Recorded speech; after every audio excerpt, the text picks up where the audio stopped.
الرحمن الرحيم الحمد لله رب العالمين والصلاة والسلام على رسولك ونبيك محمد صلى الله عليه وسلم وبعد فالسلام عليكم ورحمة الله وبركاته. الله سبحانه وتعالى tumwebaza olw'enteekateeka eno gyatukolera ntubeera nga alhamdulillah tuwuliziganyako ku mukutu gwaffe kuno gwa S.A.W Muslim Da'wa. Bannange kyemukola kya muwendo era mwebale kwekuumira ku mukutu guno obonno bwe bayita obusiraamu. Muganda wo bw'abanga atandiseewo ekintu nga tekitwala ku ludda lwa busiraamu ate naawe yanguwako mangu omukwatireko kisobole okugguka, kuba obusiraamu si bulungi bukomya mu kkubo. Bannange mwasuze mutya?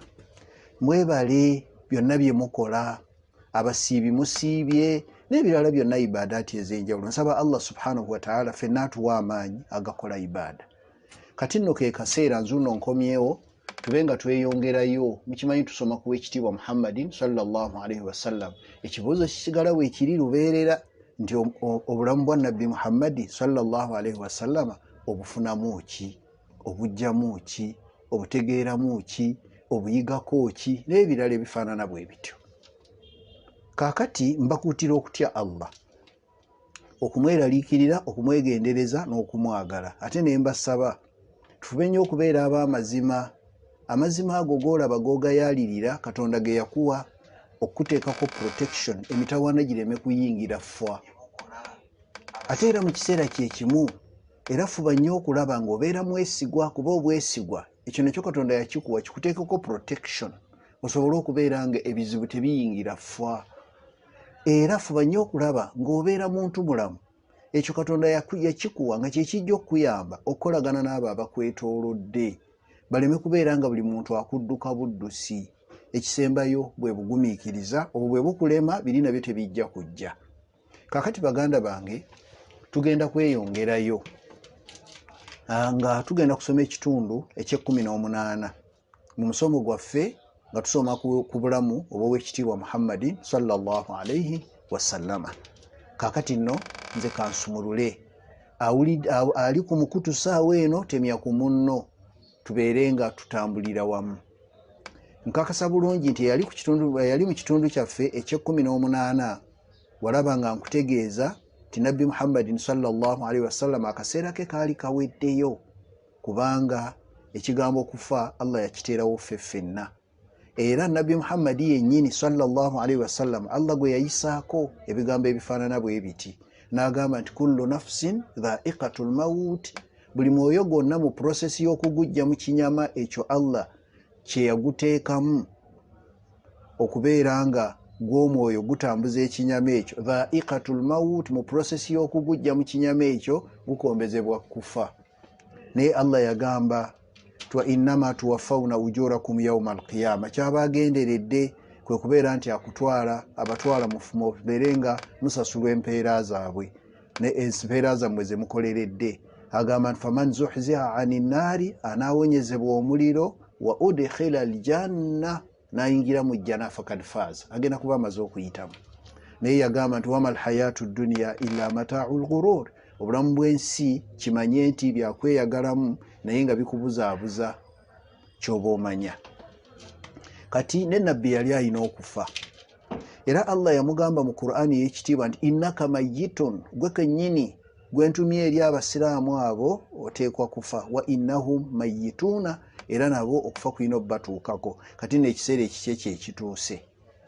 Ekiseera kya nabbi Muhammad sallallahu alaihi wasallam nakulaga bwe kyatuuka, mwana wattu ensasagge yali y'amaanyi, eyatuusa n'okubeera nti Umaru ayogera ebigambo ebyali ebingi, Aisha naye n'ayogera ebibye, abasiraamu ne bibasobera. Era nakulaga nti baatuuka n'okubeera nti abamu badde eri mu nnyumba ba Answari babeere nga bateesa ebyabwe, ate na bano ba Muhajirun nabo ne bateesa ebyabwe, ate na bano abamanyiddwa nga ba Ahlul Bait nabo ne baga nti naffe katuteesa ebyaffe. Olwo nno ba Ahlul Bait mulimu muwala wa nabbi ayitibwa Fatima, yekka gwe yali asigazzaawo. Ne mubaamu ne Ali ibn Abi Talibi, ne mubaamu ne Abbas ibn Abdul Muttalib n'abalala. Abo nabo nga beebuuza bagamba, naye onnabbi ono nga bw'afudde agenda okumuddira mu bigere talese mwana mulenzi. Mulaba ekisingako si kuva mu ffe olwo ng'olwo baagala dusimba mu Ali. Ate nga bano bamuhajirun bo nabo bateesa olwo nno waliwo Abubakari, waliwo Uthmani, waliwo Abu Ubaida Amir ibn al-Jarrahi, ba Saad ibn Abi Waqqas, ba Abdurrahman ibn Auf bateesa nabo baga nti owa ekigwe waffe. Ate nga n'ab'e Madina nabo bakulembeddwa Saadi mutabani wa Ubada nga nabo batudde eyo nabo bagamba nti akakubye kuno ffe tugenda okutwala obukulembeze. Naye Allah subhanahu wa ta'ala ayina solution ku buli nsonga yonna. Bali batudde na bano batudde na bano batudde kyokka nga ye nabbi amaze okufa sallallahu alayhi wa sallama. Kaakati nakulaga nti omusajja omu yajja okuva mu ba Answari najja atemya ku Abubakar nti abange muli wano nti abasajja banatera okuteekako Saadi. Abo bayanguwa ne bagenda. Aye na bano bali eno bakukuta ne Ali. Ebigambo ne bibasobera. Naye lwaki? Olw'okubanga abadde abakumaakuma amaze obbavaako. Ekifaananyi ekyo naawe kikwate okiteeke wammwe mu famire nga taata abadde afudde, embeera gye mubeeramu kaakati n'eno bweri. Abaagakaaba ne bagakaaba naye ekibakaabya mwalimu omukyala bamuyita Ummu Ayman Barakatu al-Habashiya, yali mukyala wa wano mu Ethiopia wano mu Afrika, era nga Habasha y'ennaku ezo ekolebwa states 3 Djibouti, Eritrea ne Ethiopia.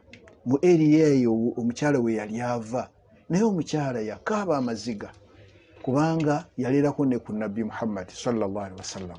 Naye omukyala bamubuuzanga nti owange kiki ekikukaabya? Naga nti mwe mulaba nkaaba teri bubaka bwonna bwe nsubira kuva wa Allah ani anaatutebenkeza, tunaatebenkera tutya?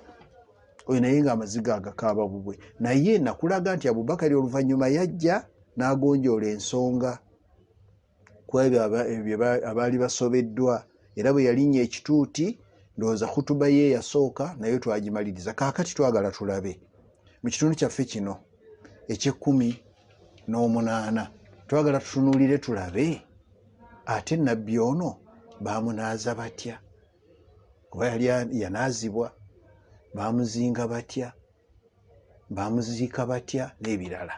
Tugenda kweyongera insha Allahu taala. Kaakati awamu n'okuba nti nabbi yafiira mu kisenge kya Aisha, ate nga ne bannamwandu bonna 10 bajja ne batuula awo. Bannamwandu abo 10 kabankwamba kuddiremu. Mu bannamwandu abo waaliwo omukyala gwe bayita Sauda binti Zamaa, ne wabeerawo omukyala gwe bayita Aisha binti Abi Bakari, ne wabeerawo omukyala gwe bayita Hafsa binti Umara, ne wabaawo omukyala gwe bayita Hindu binti Abi Umayya oba Ummu Salama, ne wabeerawo omukyala gwe bayita Joweriya binti al-Harithi, abo si bataano. Ne wabaawo omukyala ayitibwa Safiya binti Huyayyi, ne wabaawo omukyala ayitibwa Ramla binti Abi Sufyani, ne wabaawo omukyala ayitibwa Maimuna binti al-Harithi, ne wabaawo omukyala ayitibwa Zainab binti Jahshi, ne wabaawo n'omukyala ayitibwa Mariyatu al-Qibtiyya al-Misriya binti Shamuun. Abo abakyala 10 nabbi be yalekawo nga bannamwandu. Naye gwali ku mukutu gwaffe guno ogwa SK Muslimu Da'wa, kino kankikuyambeko.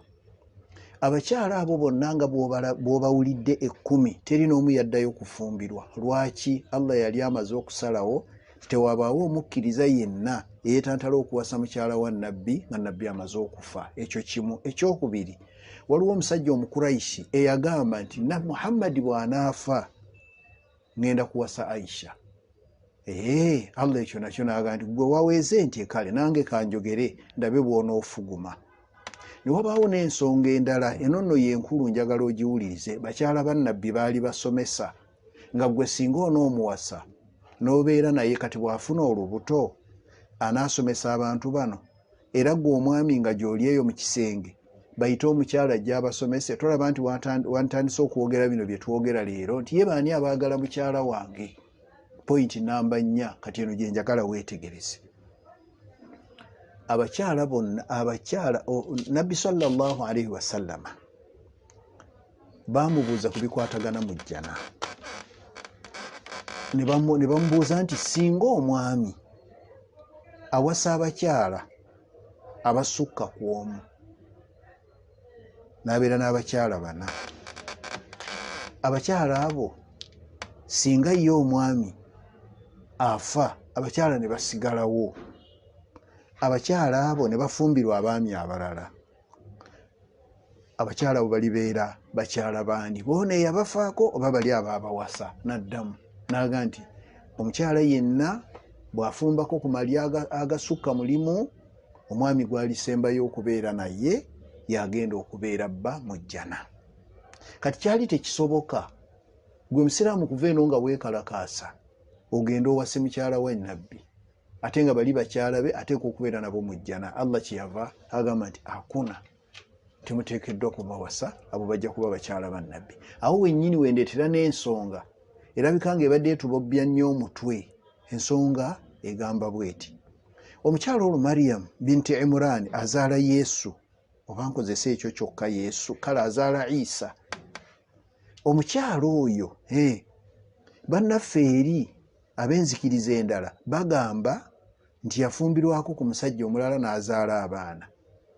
Naye ffe obusiraamu bwatugamba twegenderezenga nnyo obutawuliriza bigambo ebyo.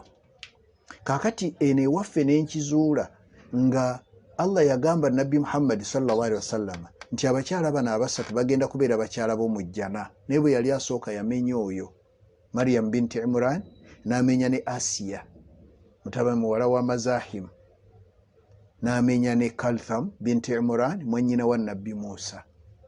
Kati awo nno wenviirayo ne ŋŋamba nti bw'abanga Asiya teyasobola kusisinkanako ne Firawuna mu bufumbo, Allah yakigaana, oyo nenteekako ttiiki nti nabbi Muhammad yajja kumuwa kituufu Allah okumumuwa.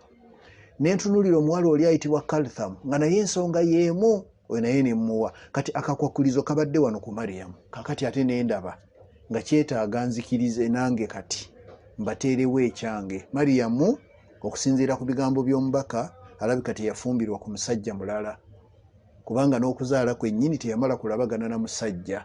Kakati awo bw'aba teyalabagana na musajja n'azaala Isa, aba akulifayinga okubeera mukyala wa nabbi mujjana. Wallahu a'lamu. Kakati abasiraamu batubidde, nabbi yeetaaga okuziikibwa, naye omusajja omu yajja n'alyoka abuuza abaali awo ekibuuzo, n'aga nti abange ntye muli wano musirise, naye nabbi taaziikibwe nti waakuziikibwa, tugenda muziikawa? Omusajja abaiteekawo ekibuuzo, abo bonna abaaliwo ne kibalema, ne bayita Abubakari. Abubakari bwe yajja ne bamugaa nti owange nabbi tugenda muziikawa, n'agamba nti sami'tuhu yakulu, oyo yennyini agalamidde awo namuwulira ng'agamba nti ma kubidwa nabiyyun, teri nabbi yenna Allah gwe yajjulula illa dufina haithu kubidwa, okujjako nga yaziikibwanga awaafiiridde, kyali kiwedde. Ne babuuza Aisha, owange Aisha nti wabaddewo wano nga nabbi akutuka? Nti ye. Mwabaddewo naani? Nze ne Umaru ne Mughira. Nti Aisha wabadde luddawa, era tubuulire nabbi yafudde atya sallallahu alaihi wasallam. Aisha kyava abagamba bw'ati, n'agamba nti essaawa bwe yali etuuse baze yali wano nga mulezeeko, awamu n'okubanga muleze mwannyinaze najja gwe bayita Abdurrahman, mwannyina wa Aisha azaalibwa Abubakari, naye yajja ng'akutte akati akakaswaki, ng'akakutte bw'ati katugeze akayuukiyuuki. Naye nabbi n'akatunulira nnyo akati akenkaliriza, naye we katunulira enkaliriza kyenva ngamba Abdurrahman nti mpa akati ako.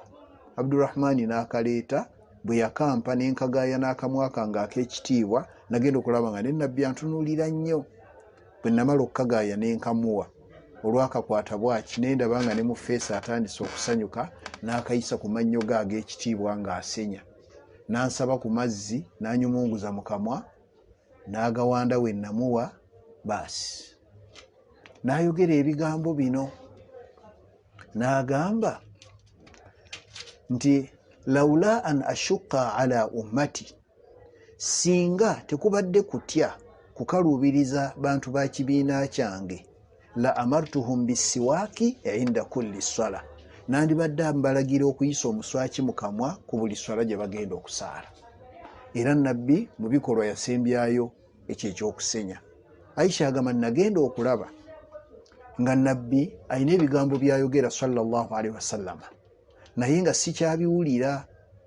naye n'asirika ng'alinga agamba nti mala okuleeta okutu kwange kumpi n'omumwa gwe.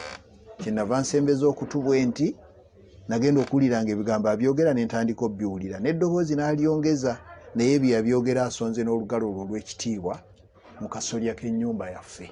Naye bw'asongayo bw'ati, nabbi n'agamba sallallahu alaihi wasallam, Aisha yanyumya n'agamba, nawulira ng'agamba nti ma'a alladhina an'ama Allahu alaihim minan nabiyyiina was-siddiqiina wash-shuhadaa'i was-saalihiina Allahumma ighfir li warhamni wa alhiqni birrafiqil a'la. N'akyogera emirundi 3. Ekyo ekisembyeyo.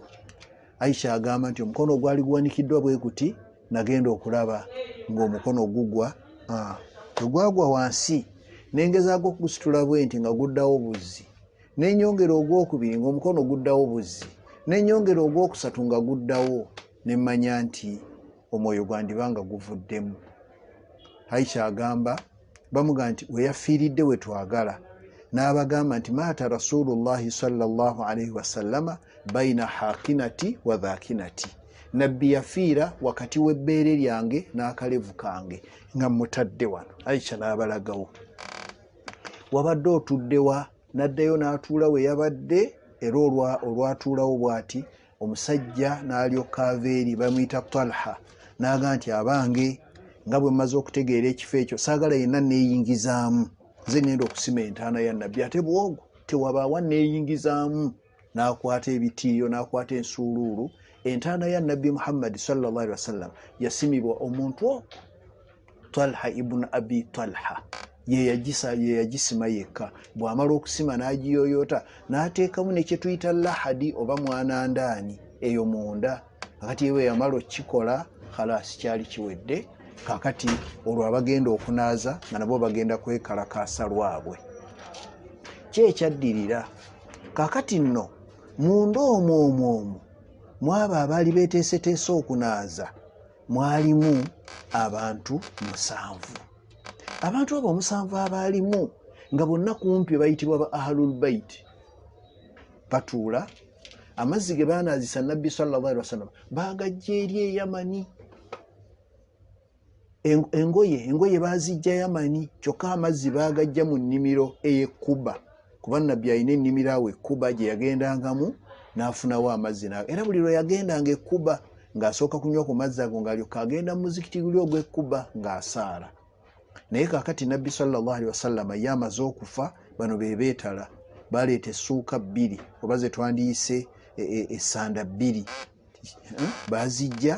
baazijja ludda lw'e Yamani eyo ne bazireeta. Akati bwe bazireeta ne baziteeka awo. Kati bagenda omunaaza. Bw'aba bagenda omunaaza ng'era bali 7, amannya ago kansookenga kuwe, nga beewadde n'emirimu. Ng'asooka agenda kubeera, basooka kuba 6, naye nga asooka ku abo eyali agenda okunaaza yennyini gwe tuyita atambuza omukono, ye Aliyu ibn Abi Talib. Kaakati awo nga kuliko taata wa nabbi ayitibwa Abbas, nga okwo kuliko mutabani w'oyo Abbas ayitibwa Fadil. Okwo nno kwaliko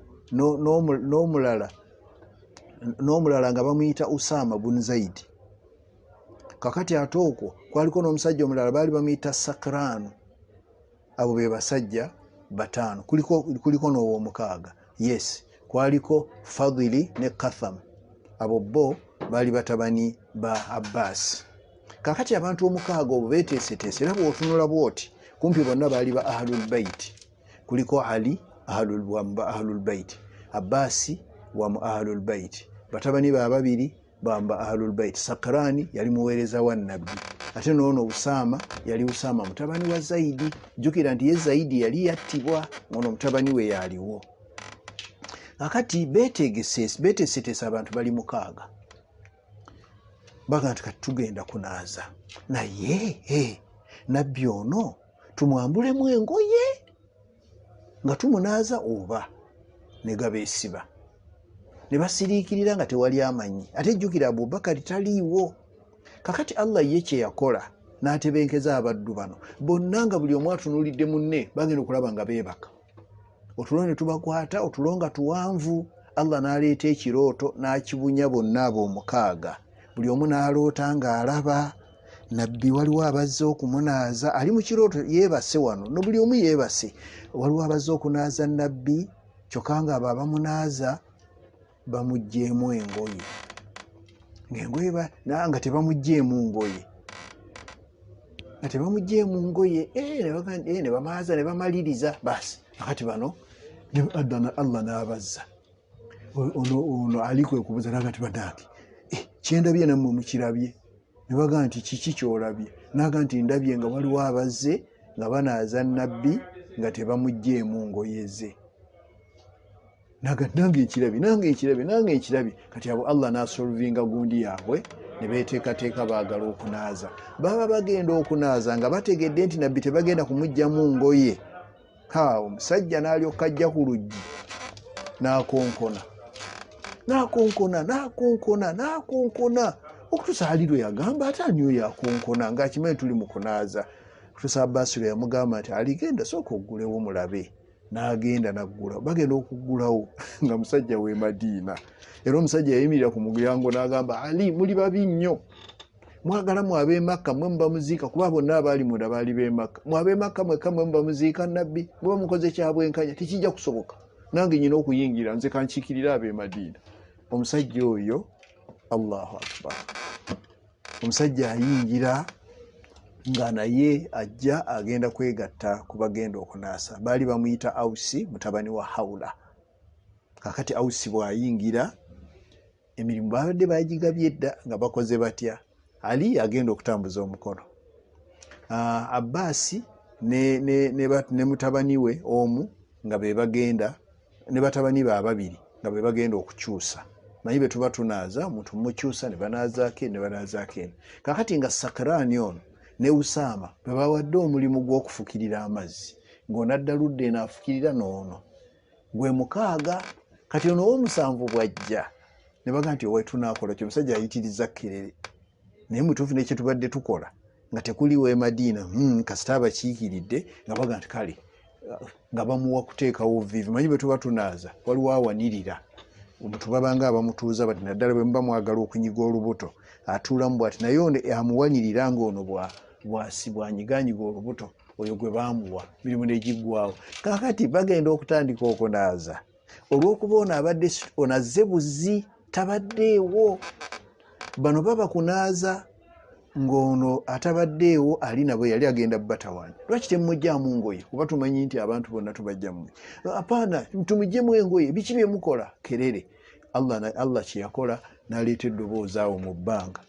Eddoboozi ligamba ghassilu rasulallahi min thiyabihi la tujarriduhu min thiyabihi.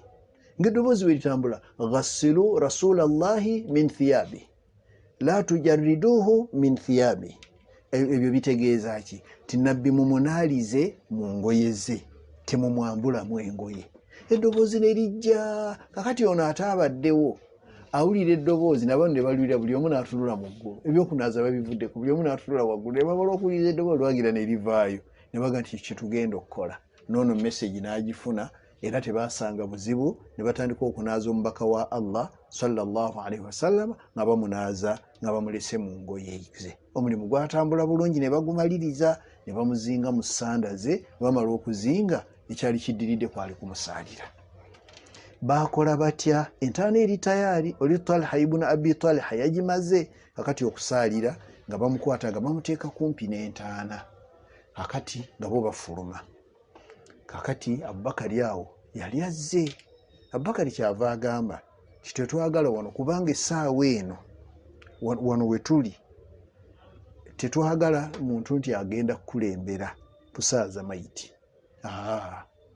Tewali asaanira kukulembera, wabula ffenna tujja kgenda abasajja 10, naye ab'e Makka be basooka 10 bwe banaggwaayo nga n'ab'e Madiina bajja 10. Kati abasajja bayingiranga mu kisenge ne bayimirira layini emu bwete bantu 10, buli omu ng'asaala yekka naye nga bonna bali mu layini emu. Eyamalirizanga nga kufuluma ekyo ekibinja nga kigenda. Kati ab'e Makka bwe baggwaayo n'ab'e Madiina ne baggwaayo abasajja. Kakati ate ne bagamba nti abaana abato, abaana abalenzi ab'e Makka ne Madiina ne bajja nabo ne bamusaalira.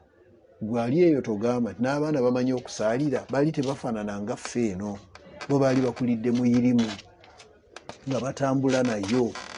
Ekyo bwe kyamala okuggwa, abakyala ne balyoka bayingira nabo ne bamusaalira. Bwe baamala okusaalira nabbi sallallahu alaihi wasallama, ekyali kisigadde kwali kumuziika. Nabbi yafa lunaku lwa bbalaza, n'abeerawo olwokubiri, olwokusatu nga bukya, kiro ekikeesa, olunaku olwokusatu ne bamuziika.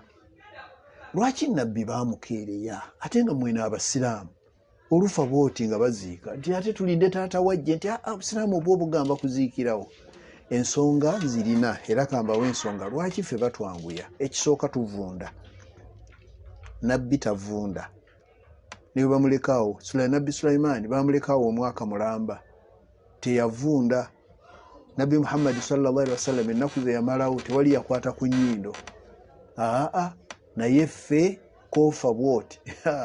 Abantu nga kyova olaba nga abantu bagamba abayi tuziike mangu, beewonye ettabbu, kuba kati ono munnammwe amaze okufuula embeera. Mu Luganda bw'owulira omuntu ng'agamba nti gundi yafudde, aba ategeeza nti yafudde embeera, kati awunya n'okuwunya.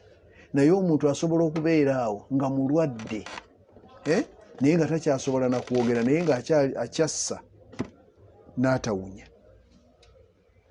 Era omuntu asobola okubeera awo nga si mufu, envunyu tezisobola, ebyo biwuka byolaba ebijja ne bitandika okumutambulirako, tibisobola kujja. Omuntu nga mulamu yeebaka nga n'amatu maggule, ebiwuka bibaayo, naye tewali kiwuka kyetantala kujja mugenda mu nnyindo wadde omugenda mu kamwa.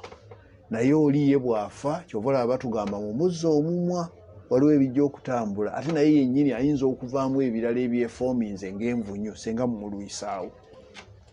Kati nabbi sallallahu alaihi wasallama okuziika kutuuka, baamuziika bukya mu ttumbi.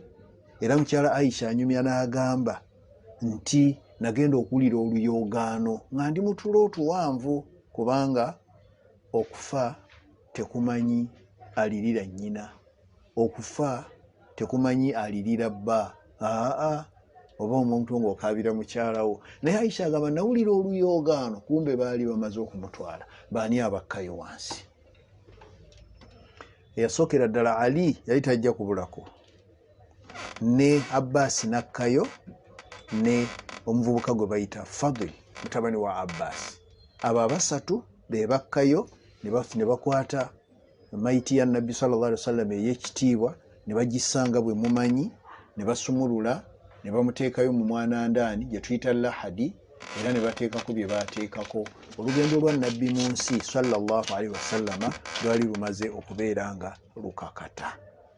Kati nabbi Muhammadin sallallahu alaihi wasallama n'abeera nga olugendo lwe lwali lulimu ebyafaayo nga birungi, naye ate mwana wattu bw'otunulira ku nkomerero nga waliwo okunakuwala okw'amaanyi.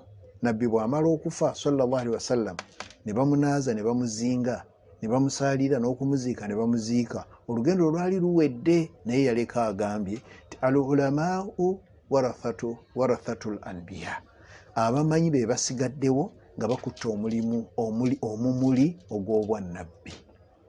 Kati kyova olaba abamanyi baffe be tulina tubawe ebitiibwa. Omulimu gwe bakola si gwabwe, nabbi ye yagubakwasa, kubanga obusiraamu ddiini kwongerayo. Kakati ekirala, era njagala kuddayo wali ku nabbi okumulwisaako, okulwawo okumuziika. Ekisooka, baali tebasobola kuziika nabbi okuggyako nga bamaze okufuna omukulembeze, era bagenda omuziika.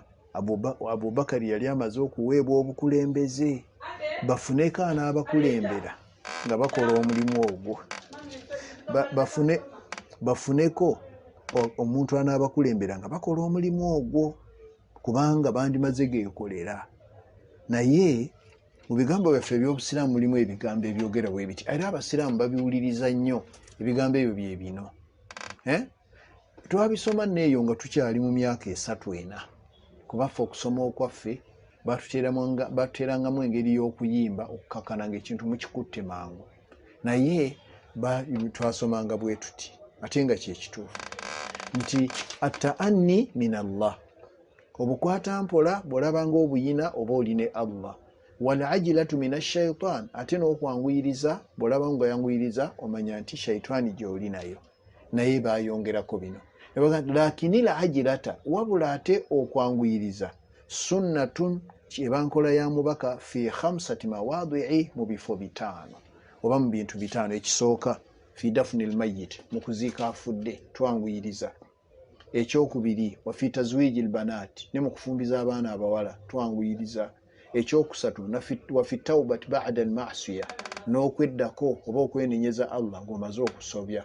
Wa fi adai duyuni, ne mu kusasula amabanja kyetaaga kwanguyiriza. Ekisembayo olwaleero tekikyaliwo, naye kwe kubeera nti omuntu ng'abadde mutambuze okumwanguyiza emmere, kuba okutambula kwedda kwalinga kuzibu. Omuntu agandi bannange njagala genda akadde kanzigwako n'ayita ntya mu ddungu, ekyo kyaliwo. Kakati olwaleero tuyinza okuteekawo ekigamba nti n'esswala ng'ekiseera kyayo kituuse. N'olwekyo olugendo lwa nabbi bwetyo bwe lufaanana. Gwe oluyizeemu ki? Kuba nabbi amaze okufa sallallahu alayhi wasallama. Okufa kwe kulaga, kyova olaba abasinga obungi emisinde bakola bati. Naye kibatwala kiki? Oli yasituka n'agamba nti nabbi kaafudde, obusiraamu bukomyawo, ate kati tugenda kutunaagira tutya? Ne bamukomyawo ne bamugamba nedda, wakitegedde bubi. Nabbi bwe yali agenda okufa yayogera ebigambo bino, n'agamba nti taraktu fikum amrayn, mbalekedde taraktu fikum amrayn, mbalekedde ebintu 2. Lan tadillu ba'di, temusobola kubula nga nze mmaze okuvaawo. Idha tamassaktum bihima, senga munabyekwatako byombiriri. N'agamba kitaba Allah ye Qur'ani wa sunnati ne hadith. Ate awalala n'agamba nti taraktu lakum wa'idhaini, balekedde ebyokwebuulirira 2. Natikan wa swamita, waliwo ekyogera n'ekitayogera. N'agamba nti bwe mubanga mukaluubiriddwa ensonga yonna, obanga owulira omutima gwo gukakanyadde, genda wali afudde. Kyeyava agamba nti amma natiku